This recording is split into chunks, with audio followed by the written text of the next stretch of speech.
श्री शिवाय नमस्तुभ्यम। हर हर महादेव। 5 दिवसीय ऑनलाइन शिव महापुराण कथा सीहोर कुबेश्वर धाम से 25 अक्टूबर से शुरू हो गई है, जो कि 29 अक्टूबर तक आस्था चैनल यूट्यूब के माध्यम से देखी जा सकती है, जिसका समय दोपहर में 2 बजे से 5 बजे तक रखा गया है। आज 28 अक्टूबर चौथे दिन की शिव महापुराण कथा पूर्ण हो चुकी है और आज गुरुजी ने जितने भी नए उपाय बताए हैं सभी जानकारी आपको इसी वीडियो के माध्यम से प्राप्त होने वाली है। 29 अक्टूबर कार्तिक के महीने में गुरुजी ने सभी से एक विशेष उपाय करने को कहा है, साथ ही 7 विशेष स्थान वाले उपाय की भी जानकारी दी है और एक दीपक 1 साल तक वाला उपाय जो है उसकी भी जानकारी मिलेगी। कैसे आपको एक दीपक प्रज्वलित करना होता है, कहाँ पे करना होता है, सभी जानकारी आपको इसी वीडियो के माध्यम से प्राप्त होने वाली है। किसी कारणवश यदि आपने आज कथा नहीं सुन पाए हैं तो पूरी कथा का रास्ता आपको एक छोटे से वीडियो से प्राप्त होने वाला है। तो पढ़ते हैं आज की कथा की पहली जानकारी की ओर। कार्तिक का महीना ऐसा होता है, गुरुजी ने कहा, जिसे हरि और हर के मिलन के दिन के रूप में मनाया जाता है और जिसे हम वैकुंठ चतुर्दशी भी कहते हैं।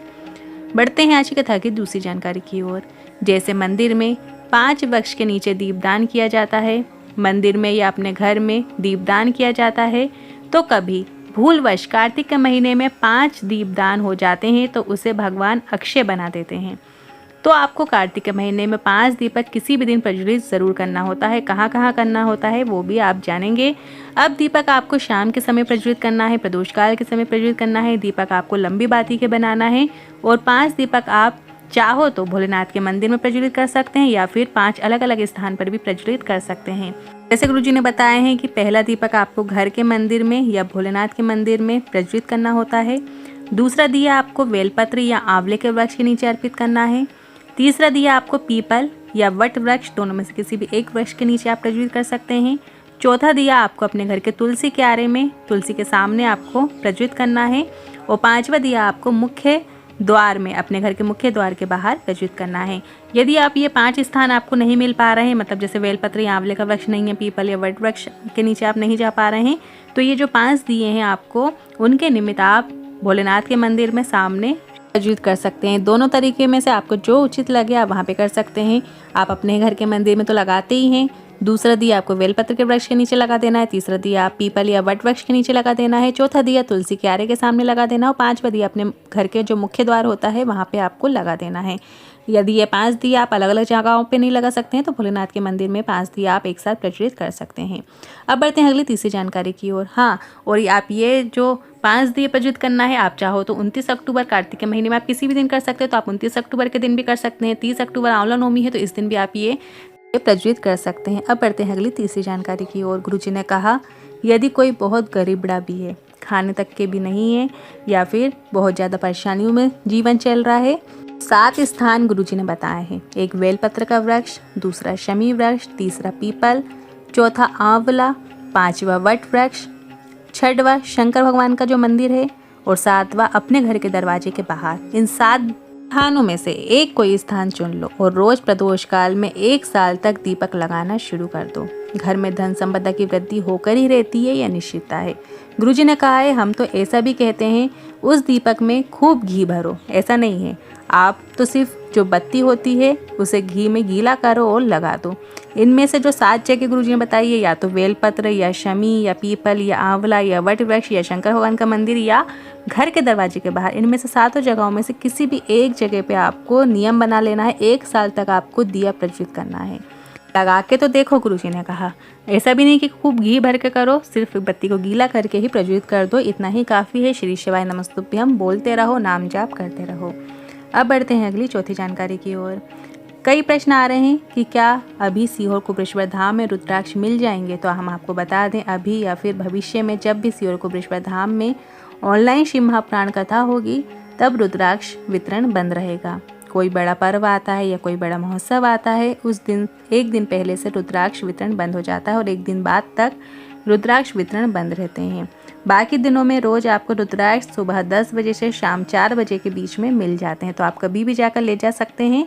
पर यदि कोई विशेष दिन चल रहा होता है, गुरुजी की कथा वहाँ पे चल रही होती है, या कोई महोत्सव चल रहा होता है, शरद पूर्णिमा महोत्सव जैसे गुरुजी मनाते हैं, रुद्राक्ष महोत्सव मनाते हैं, अभी भी गुरुजी के जो बड़े महोत्सव आ रहे हैं, तो उसमें जैसे अन्नपूर्णा महोत्सव, तो इसमें आपको रुद्राक्ष वितरण बंद रहेगा, आपको उस समय पर रुद्राक्ष नहीं मिलेंगे।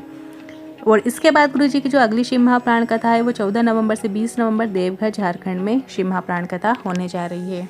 अब जो 30 अक्टूबर का दिन है आंवला नवमी का दिन है। आंवला नवमी में आंवले के पेड़ की पूजा की जाती है। इस दिन हम सभी को मिलकर आंवले के वृक्ष के नीचे जरूर जाना है, उनकी छांव में बैठकर नारायण लक्ष्मी को पुकारना है। कलश जल आंवले के वृक्ष के नीचे जरूर चढ़ाइए, थोड़ा सा हो सके तो कुछ भोग लगाइए और वहीं आंवले के वृक्ष के नीचे की छांव में बैठकर आपको वो भोग स्वयं भी पाना है और दूसरों को भी खिलाना है। आंवले के वृक्ष के नीचे किया गया जो दान होता है वो अक्षय हो जाता है और हम यदि किसी को थोड़ा बहुत भी कुछ मुँह झूठा कराते हैं तो वो अक्षय हो जाता है। तो इस दिन आप चाहो तो कुछ बनाकर अपने घर से ले जाओ और वहीं आंवले के वृक्ष के नीचे बैठकर ज़रूर खाओ और दूसरों को भी खिलाओ, थोड़ा थोड़ा सबको बांटो ताकि उनके मुंह पे भी ये चीज़ें पड़ें। साथ ही कई महिलाएं सुहाग का सामान भी आंवले के वृक्ष के नीचे दान करती हैं, बांटती हैं। गुरुजी के द्वारा बताया गया आंवला नवमी में किया जाने वाला एक विशेष उपाय है जिसमें आपको प्रदोष काल के समय, शाम के समय जब सूरज ढल रहा होता है, हल्का उजाला होता है, हल्का अंधेरा भी होता है, इस बीच में आपको आंवले के वृक्ष के नीचे जाकर एक घी का दिया आपको प्रज्वलित करना है जिसमें आप लंबी बाती का प्रयोग भी कर सकते हैं। लक्ष्मी प्राप्ति के लिए हमारे घर में धन संपदा बढ़ती रहे, धन संपदा की कभी कोई कमी ना रहे, तो इसलिए ये दीपक लगाया जाता है। साथ ही आप कनक धारा स्तोत्र का पाठ कर सकते हैं। आंवले के वृक्ष के नीचे ही बैठकर आपको कनक धारा स्तोत्र का पाठ करना है। यदि आप पाठ नहीं कर सकते हैं तो आप यूट्यूब पर कनक धारा स्तोत्र का जो पाठ होता है उसको आप श्रवण कर सकते हैं। आंवले के वृक्ष के नीचे यदि आप कनकधारा स्तोत्र के पाठ का जो श्रवण करते हैं या पाठ करते हैं, घी का दिया लगाते हैं, तो उसके घर में कभी भी धन संपदा की कमी नहीं होती है और माता लक्ष्मी आपके घर में स्थायी निवास करती हैं। आपके घर में माता लक्ष्मी का स्थायी वास होता है।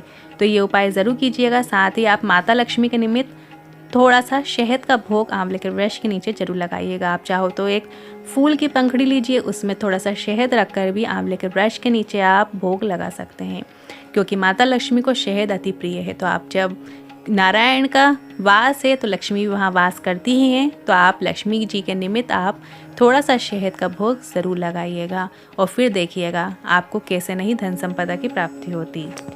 इसके अलावा धन संपदा प्राप्ति के लिए गुरुजी ने बताया है कि जो आंवले के वृक्ष की छाल होती है, ध्यान रखिए इस दिन आंवले के वृक्ष की पत्तियां आपको नहीं तोड़ना है, भूल कर भी कुछ भी नहीं तोड़ना है। सिर्फ जो आंवले के वृक्ष की जो छाल होती है जो लगी हुई देखेंगे आप, उसको सिर्फ छिंगली उंगली से आपको और अंगूठे की मदद से आपको अपने पल्लू में गिरा लेना है, या फिर आप कोई रुमाल में भी ले सकते हैं और उसको अपने घर लेकर आना है, निवेदन करना है और उस छाल को घर के अंदर लाकर तिजोरी में आपको हल्दी की गांठ या पिसी हुई हल्दी के साथ में लाल कपड़े में लपेट कर उसे वर्ष भर अपने घर में रखिए।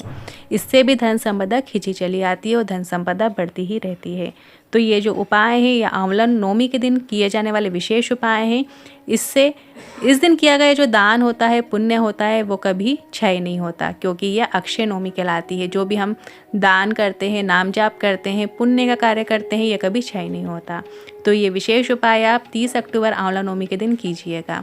आज के उपाय से जुड़े मन में कोई सवाल या क्वेश्चन है तो कमेंट के जरिए पूछ सकते हैं। वीडियो थोड़ा भी उपयोगी लगा हो तो वीडियो को लाइक करके कमेंट बॉक्स में हर हर महादेव जरूर टाइप कीजिएगा।